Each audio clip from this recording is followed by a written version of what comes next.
జాన్సమ్మా, ఆయనకేం కాదు జాన్సమ్మా. నాకు తెలుసు బంగారి, నా కొడుకు లేచి తిరుగుతాడు.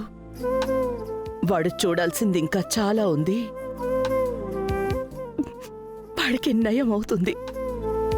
బంగారే, ఏంటి చెయ్యాల్సిందంతా చేసి ముసలిక నీరు కారుస్తున్నావా? అన్నిటికీ నువ్వే కారణం. తన పాటికి తాను ఎప్పుడు పడుకునే ఉంటాడు, ఎప్పటికైనా లేచి నడుస్తాడు అని మేమందరం నమ్మకంతో ఉన్నాము. కానీ నువ్వు నీకున్న అత్యుత్సాహం వల్ల ఇప్పుడు బావ ప్రాణాలకే పెద్ద ప్రమాదం తెచ్చిపెట్టావు. నేనేం చేశాను? అవును, నువ్వేగా చేశావు.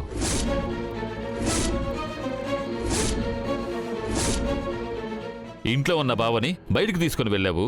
ఏదో నువ్వే డాక్టర్లాగా దగ్గరుండి చూసుకున్నావు. నువ్వు చేసిన పనుల వల్లే బావకి ఈ పరిస్థితి వచ్చింది అంటున్నారు. అచ్చరే, నాకు తెలియక అడుగుతున్నాను, నువ్వేమన్నా డాక్టర్ చదువు చదివావా? డాక్టర్ కంటే ఎక్కువ తెలుసా నీకు? ఆయన చేస్తున్న ట్రీట్మెంట్నే రెగ్యులర్గా ఫాలో అవ్వమంటున్నారు. అవేవి నువ్వు పట్టించుకోకుండా ఏదేదో చేసావు. ఆయన ఎక్కడున్నాడు ఇప్పుడు? ఆయన నాకు మావయ్య. ఆయన బావుండాలని నేను అనుకుంటాను. ఏం చేసినా అందుకే చేశాను. దానికి ఇప్పుడు జరిగిన దానికి ఏ సంబంధమూ లేదు. ఏయ్, ఏంటి నువ్వు అనేది? సంబంధం లేదు అని చెప్తే నమ్మేస్తామా మేము? నేను బల్లగుద్ది మరీ చెప్తున్నా, నువ్వే ఖచ్చితంగా ఏదో చేశావు. మీనా, ఈ బంగారు వల్లనే బావ హాస్పిటల్లో ఉన్నాడు ఇవాళ. ఏయ్, చెప్పు, ఏదైనా ఇంజెక్షన్ మార్చివేశావా? లేదా మాతలు మర్చిపోయి వేరేవేమైనా వేసావా? చెప్పు. గణేష్, ఆపన్నయ్యా, నీ కొంచెం కూడా జాలనేదే లేదా? ఎవరిని పట్టుకుని ఏమంటున్నావు నువ్వు? మీనా, దానికోసం నువ్వు మీ అన్నయ్యని ఎదిరించి మాట్లాడతావా? బంగారి ఖచ్చితంగా అలా చెయ్యదు వదినా. తనని నోటుకొచ్చినట్టు అంటూ ఉంటే నేను చూస్తూ ఉండలేను. ఓహో, నీ కోడలికి సపోర్ట్ చేస్తున్నావా మీనా? అంటే మీ అన్న చెప్పేది తప్పు. ఇప్పుడు నువ్వు అనేది ఏంటంటే ఇదంతా నాకు అనవసరం అంటున్నావు, అంతేగా? అంతేనా? అలా ఎందుకంటానన్నయ్యా? బంగారి ఆయన్ని చంటి బిడ్డలా చూసుకుంటోంది. ఆయన్ని మనం అందరం కూడా ఒక బొమ్మలాగా జడ పదార్థం అనుకుని చూశాము. కానీ బంగారి ఆయనకి ప్రాణం ఉంది, చలనం ఉంది అని ఒక మనిషిలా చూసుకుంది. ఆయనతో మాట్లాడుతోంది, సేవ చేస్తోంది, ప్రేమ కూడా చూపిస్తోంది.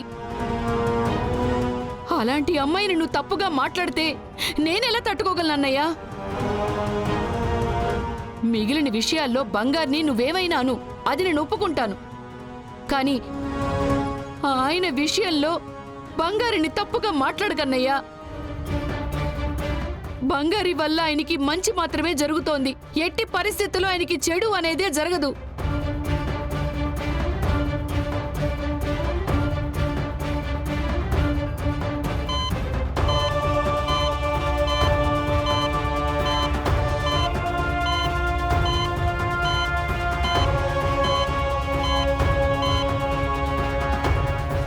ఇదిగోండి, ఈ మెడిసిన్స్ అన్ని తీసుకోండి. ఇటు ఇవ్వండి, నేను వెళ్ళి తీసుకొస్తాను. బంగారి తీసుకొస్తుంది.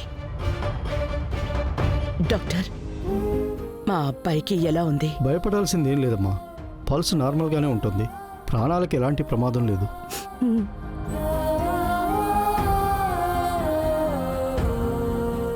ఇప్పుడు మేము వెళ్ళి ఆయన చూడొచ్చా డాక్టర్?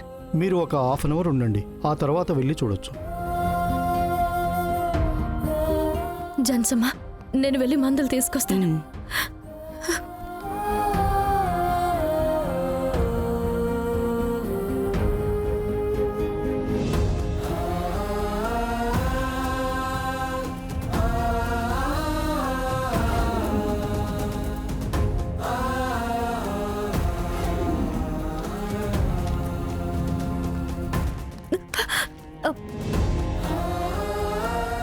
హే కీర్తి, బంగారి, నువ్వేంటిక్కడ? మా మావయ్య గారిని ఇక్కడ అడ్మిట్ చేశాం. మామగారా? అవును, నీకు పెళ్ళైంది కదా? తెలిసిందిలే. ఏదో హైజాక్ పెళ్ళంట కదా? ఏమైంది? ఆయన చాలా ఏళ్లుగా కోమాలోనే ఉన్నారు. సడన్ గా పల్స్ రేట్ అంతా డౌన్ అయింది. అంత సీరియస్ కండిషన్ అయిపోయింది. అందుకే మీరు రెగ్యులర్ గా ఇక్కడే చూపిస్తున్నారా, లేదు ఇదే ఫస్ట్ టైమా? ఇక్కడే చూపిస్తున్నాము. నువ్వు ఇక్కడే వర్క్ చేస్తున్నావా? అవును, 1 వీకే అయింది. నేను పీజీ న్యూరోలో చేశాను. సరే పద, మీ మామగారు అంటున్నావు, ఒకసారి చూస్తాను. పద.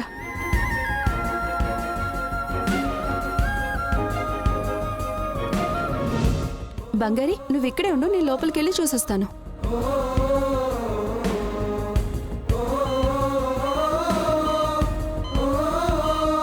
డాక్టర్,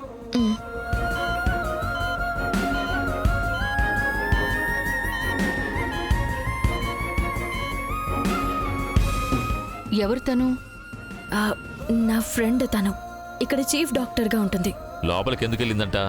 చెక్ చేసి చెప్తానని చెప్పింది. ఆల్రెడీ ఒక డాక్టర్ బావని చూస్తున్నాడు కదా, మళ్ళీ ఇప్పుడెందుకు ఈవిడ మనకి? గణేష్, ఒక డాక్టర్ దగ్గర చూపించడం కూడా కరెక్టే కాదు. ఇంకో డాక్టర్ దగ్గర సెకండ్ ఒపీనియన్ తీసుకోవడం కూడా మంచిదేగా. దానికి నువ్వెందుకు కంగారు పడుతున్నావు? నేనెందుకు కంగారు పడతాను అత్తయ్య? మా బావ హాయిగా లేచి నడుస్తూ తిరుగుతుంటే అదే కదా నాకు సంతోషం. సిస్టర్, ఈయన కేసు హిస్టరీ ఇవ్వండి. Okay doctor.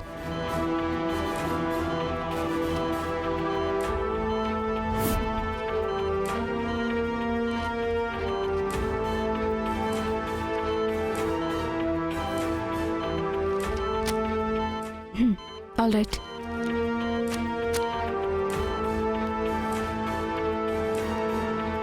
బంగారి, ఒక నిమిషం నాతో పట్టురా. అమ్మా, ఒక్క నిమిషం అమ్మా.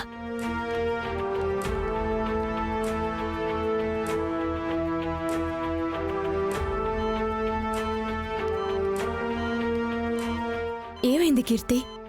బంగారి, ఎన్ని రోజులు మీ మామగారికి ఇస్తూ వచ్చిన ట్రీట్మెంట్ తప్పు.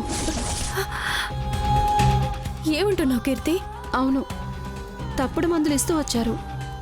అందువల్లే ఆయన హెల్త్లో కొంచెం కూడా ఇంప్రూవ్మెంటే లేదు. అది ఒక స్లో పాయిజన్ లాంటిది. ఆయన్ని కోమా స్టేజ్లోనే ఉంచడానికి ఎవరో కావాలని చేసిన పనిలా ఉంది. మీ ఫ్యామిలీకి శత్రువులు ఎవరైనా ఉన్నారా? ఉన్నారు, కానీ వాళ్ళు ఇంటి వరకు వచ్చి ఎలా చేయగలరంట? హాస్పిటల్లో కూడా టైఅప్ అయి ఉండొచ్చు. ఇప్పుడు ఏం చేయాలి కీర్తి? ఇక్కడున్న డాక్టర్స్ హెల్ప్ లేకుండా ఇలా చేసే ఛాన్సే లేదు బంగారి. కాబట్టి మీరు డాక్టర్ని మార్చేయండి. కీర్తి, అలా అయితే మా మావయ్యని నువ్వే చూసుకోవచ్చు కదా, ప్లీజ్. అది బెటర్ ఐడియానే. ఇక నుంచి మీ మామని నేనే చూసుకుంటాను. ఇప్పటి వరకు ఇచ్చిన మాత్రలన్నింటినీ మీరు అస్సలు వాడకండి.